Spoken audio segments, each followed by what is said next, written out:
All right, calculus. Third example, if you dare. If you want to tune me out, I'm not the slightest bit hurt because I can't see you. All right, we have a rational expression, so this is going to be interesting. Step 1 for the algorithm, the curve sketching algorithm, is to look for discontinuities. This one might have some.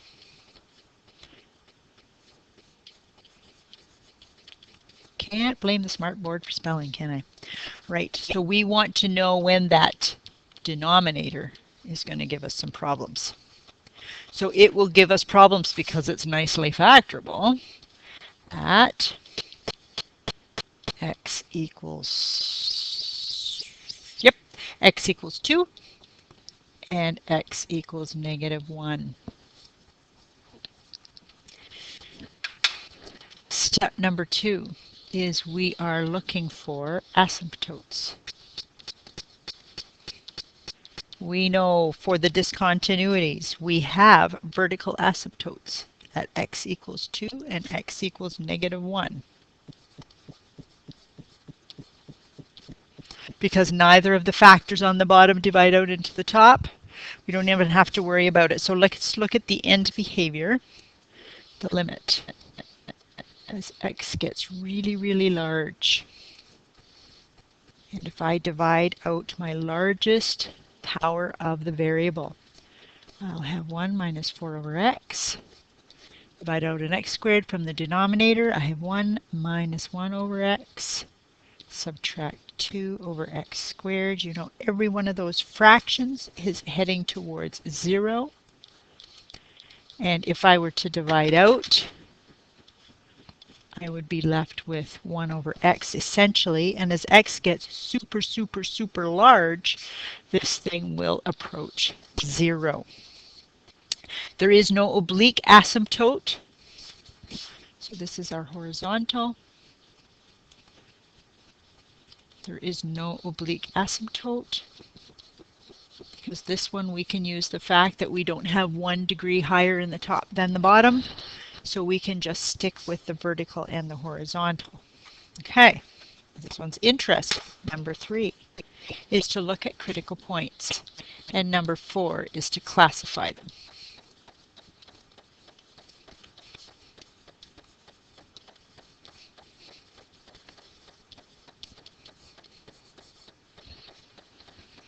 Oh, I'm sorry, I changed the order there. That's 4 and 5. Number 3 is to look for the intercepts. Okay. So when x is 0, I end up with -4 over -2 is 2. So I have an intercept of 0, 2. That function is equal to 0 when x is 4. So I have my 2 intercepts. Now I can do classifying my critical points. So for critical points, I am looking at when the derivative is 0.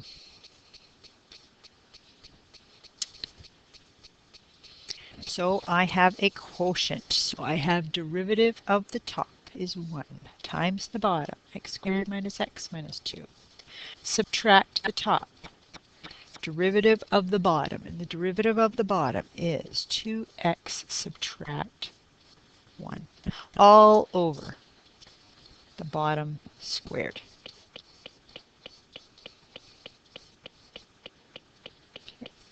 It's kind of ugly. Let's tidy it up a little bit.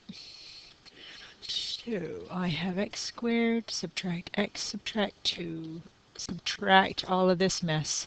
So if I were to expand that, I'd have 2x squared minus 8x minus x plus 4. And this bottom I'm going to ignore in a minute anyway, so.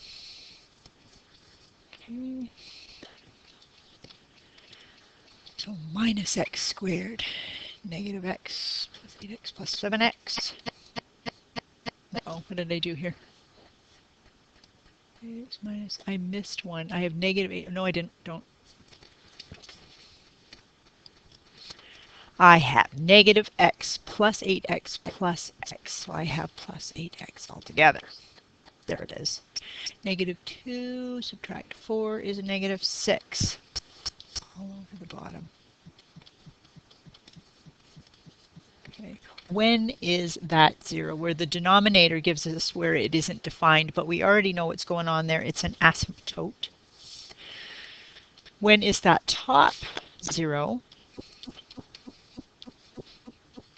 We can try and factor it. It's not nicely factorable. That just tells you that there aren't pretty factors, but we can use the quadratic formula on this thing, and we will end up with x is approximately 0.8, or x is approximately 7.2. I am really sorry about that smartboard.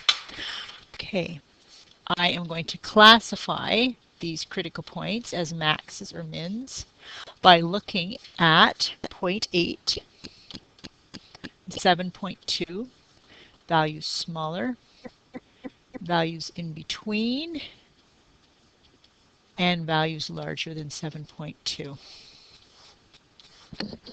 Okay, just looking at the sign of my derivative. If I have values, so the bottom is always going to be positive, so that's easy. Values less than 0.8, so 0 for instance, would give us a negative. Values between 0.8 and 7.2, we could go with 1. So if we put a 1 in there, we would have positive on the top, positive on the bottom. Values larger than 7.2, not a lot of fun. I would go for 8. So minus 64 plus 64, negative. Fantastic. Okay, that tells us about our function, that it is decreasing and then it's increasing, so we have a minimum value at 0.8. And then it's decreasing again over here, so we have a maximum value when x is 7.2. Step number 6. We're going to do the second derivative test.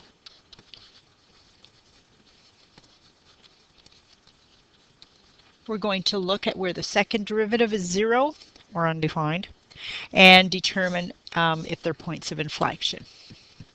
So our second derivative.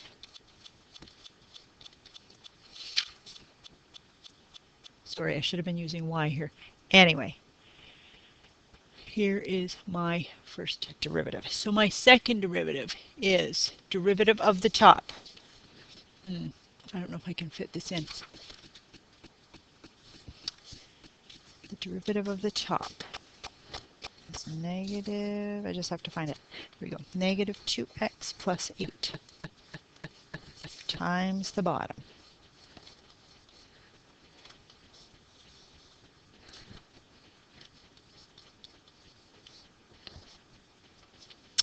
Plus the top.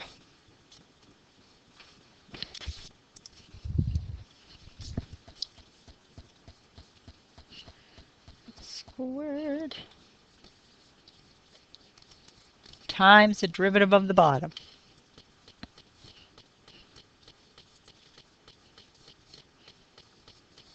Don't forget the guts. All over that bottom squared.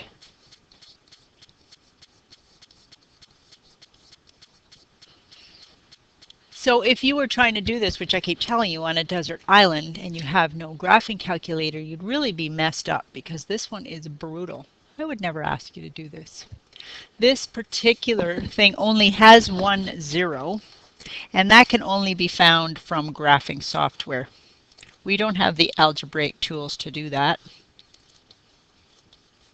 because the factor theorem, it does tidy up to a cubic, by the way, cubic on the top, and the factor theorem doesn't work because it's ugly. So the only 0 that we can find for this second derivative is at 10.4-ish, and that's the only way to find it. So I'm not giving you one that ugly, but if we had that, we would have a point of concavity when x equals 10.4. We're going to stick with what we have, but keeping at the back of our mind, there is a little bit of a change of concavity when x is 10.4. Some points that would be helpful would be, so we have our intercepts, sorry. we should look at the function at -2. We should look at the function at 0.8 and 7.2 because those are important critical points. And -2 just to have something over on the left side there. All right, putting those into the original function. I got -1.5. I got close to 1.5 and close to 0.1. Okay, let's graph it. So intercepts that we have a y-intercept of 2.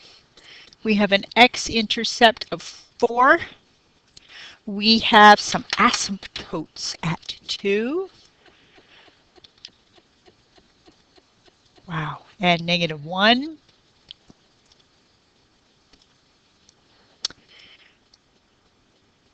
We have an x, we already got that one. Okay, then we have critical points at 0.8, 1.48. So we have a critical point there. And we have a critical point at 7.2.1.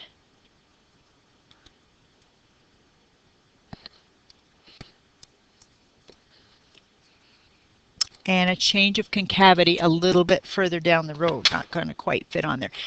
We have a point -2, -1.5. Okay. I have a horizontal asymptote as x gets really, really large of 0, and x goes to -infinity, it would also be 0. So I have these asymptotes. I know that this curve has a max here, concave down, but an asymptote is going to change shape. I've changed shape a little prematurely. That should be changing shape at x equals 10.4. I have an asymptote here. I have a minimum value. I am looking for it at 0.8. All right.